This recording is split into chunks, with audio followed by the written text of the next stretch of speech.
Thank you, Chairman Gallagher, Ranking Member Krishnamurthy, and to the members of the Select Committee for inviting me here to testify today to discuss the FBI's ongoing efforts to protect our nation from actions taken by the Chinese government that threaten Americans' safety and prosperity. Before I go on, I do want to make very clear that my comments today are not about the Chinese people, and certainly not about Chinese Americans who contribute much to our country and are frankly often the victims of Chinese Communist Party aggression themselves. Rather, when I talk about the threat posed by China, I mean the government of China, in particular led by the CCP. The CCP's dangerous actions, China's multi-pronged assault on our national and economic security, make it the defining threat of our generation. Now, when I described the CCP as a threat to American safety a moment ago, I meant that quite literally.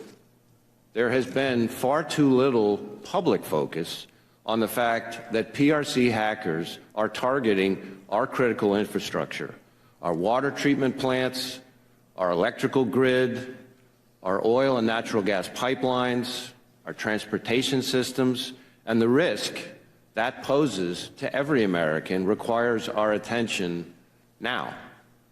China's hackers are positioning on American infrastructure in preparation to wreak havoc and cause real-world harm to American citizens and communities if and when China decides the time has come to strike.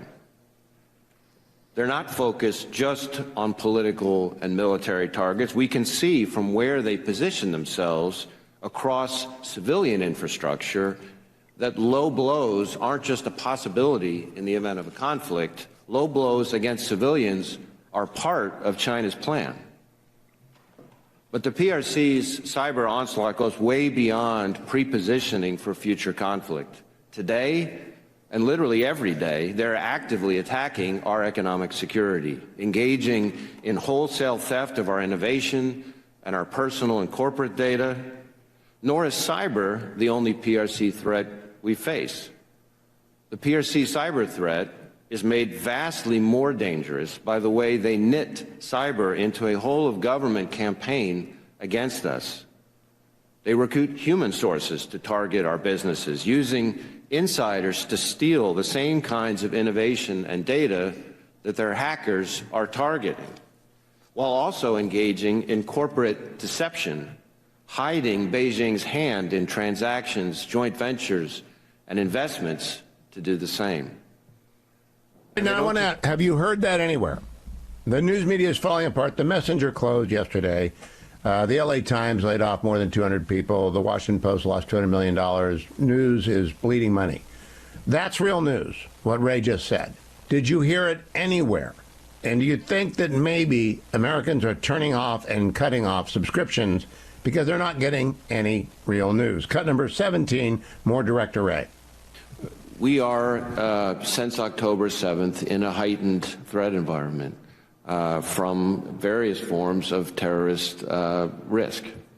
The biggest one is an inspired attack by the conflict in the Middle East, but an attack that's inspiring some individual here in a horribly misguided way to commit an attack. And that risk is more likely to be a lone actor targeting so-called soft targets here in the United States, which is, facilities, houses of worship, schools, places that people every day in America go, including in municipalities like the ones you're talking about. And so to defend the public we all serve, we need to be mindful of that heightened terrorist risk.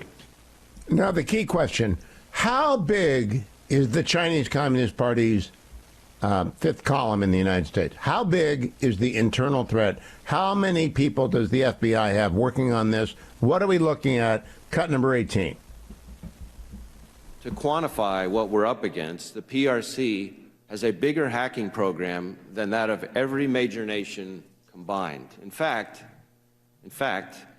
if you took every single one of the FBI's cyber agents and intelligence analysts and focused them exclusively on the China threat, China's hackers would still outnumber FBI cyber personnel by at least 50 to 1. 50 to 1. Can we play that again? I want you to understand. This is not, by the way, just espionage total. This is only the number of CCP people devoted to hacking you and me and the United States grid and the United States agencies. And he doesn't really answer the question about how many people have you got working on this, but he gives you a sense of the scale. Not enough. Go ahead, cut number 17 again. To quantify 18. what we're up against, the PRC has a bigger hacking program than that of every major nation combined. In fact, if you took every single one of the FBI's cyber agents and intelligence analysts and focused them exclusively on the China threat, China's hackers would still outnumber FBI cyber personnel by at least 50 to 1. So even if everybody at FBI land does nothing except counter Chinese Communist Party spying and hacking, we're outnumbered 50 to 1. Do you suppose that's news? Did you see that anywhere else? That's why the news business is dying.